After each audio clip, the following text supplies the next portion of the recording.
Halo semua, bertemu kembali dengan saya Vincentius Diastito dengan NIM 56 2020 022 dari T3 Teknik Informatika dari Universitas Kristen Setyawacana.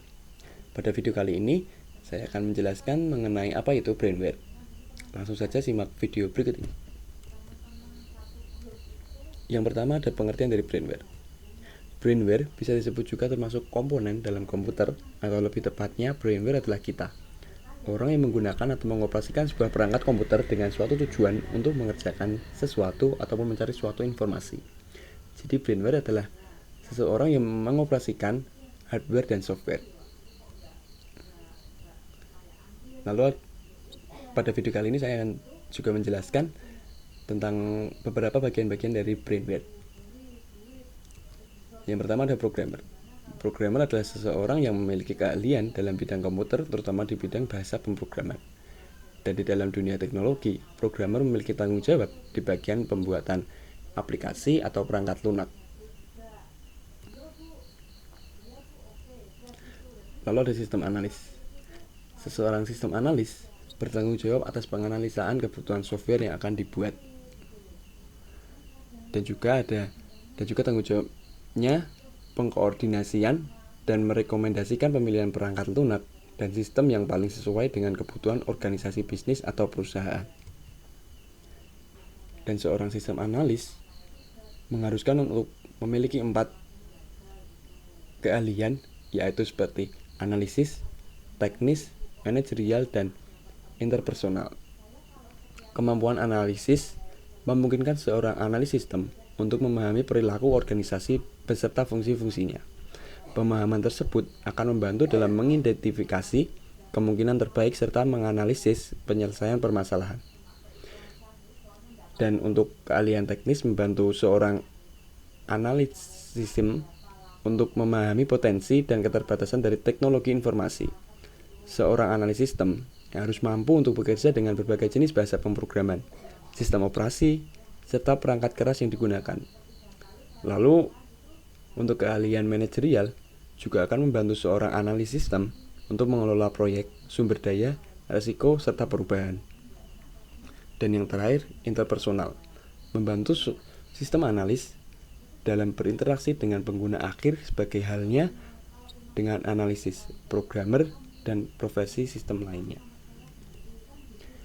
Dan sistem analis juga memiliki peran sebagai perantara antar perusahaan penjual perangkat lunak dengan organisasi tempat ia bekerja.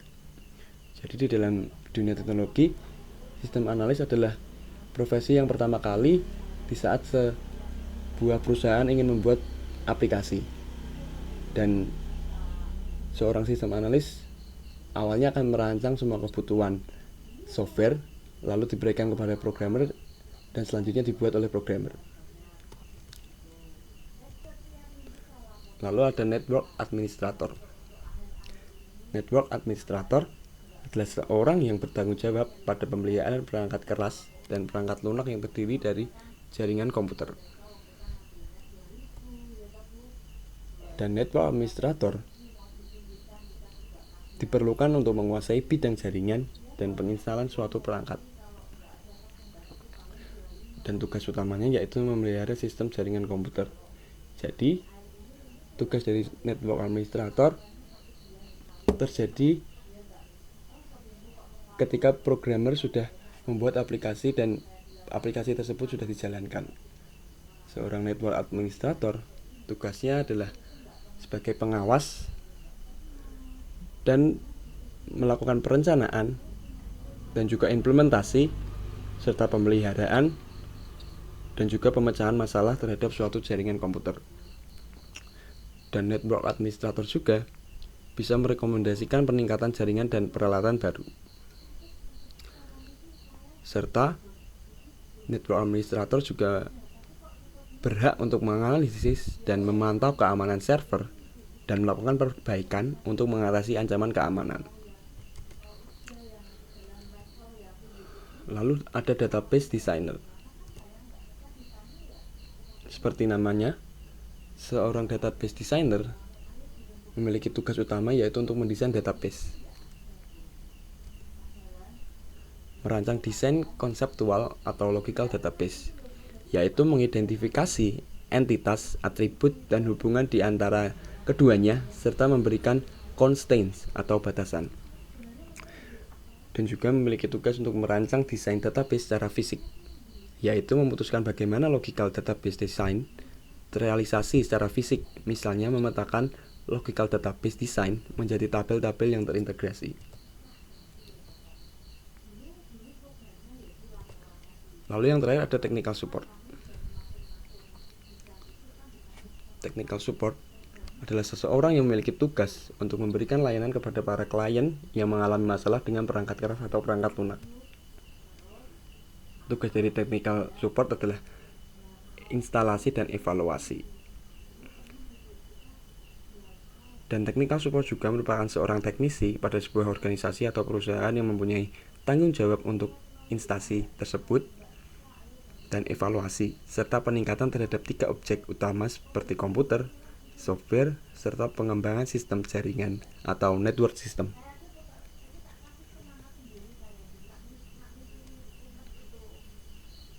Dan itu beberapa contoh atau beberapa profesi yang bisa disebut juga sebagai brainware. Dan pada video kali ini juga saya akan sedikit bercerita atau sedikit sharing mengenai kenapa saya masuk ke dalam dunia teknologi ini. Alasannya yaitu mungkin karena saya melihat peluang bahwa pada era digital saat ini semuanya serba digital, dan saya memiliki pandangan bahwa saya memiliki peluang jika saya bisa masuk ke dalam dunia teknologi ini. Saya memiliki peluang agar saya dapat bisa bekerja pada era zaman sekarang ini. Dan jika ditanya mungkin saya akan menjadi apa pada dunia teknologi nanti, mungkin saat ini saya akan menjawab sistem analis. Karena menurut saya sistem analis adalah profesi yang mengharuskan kita untuk mencangkup beberapa keahlian dan mengharuskan kita untuk memiliki keahlian yang lebih. Dan menurut saya menyukainya dan sepertinya bagus untuk jaminan esok nanti. Jadi itu mungkin beberapa sharing yang bisa saya sampaikan pada video kali ini. Dan akhir kata saya ucapkan terima kasih sekali kepada yang sudah menonton video pada kali ini, dan saya ucapkan terima kasih sekali lagi dan semoga bermanfaat semua, dan salam sehat.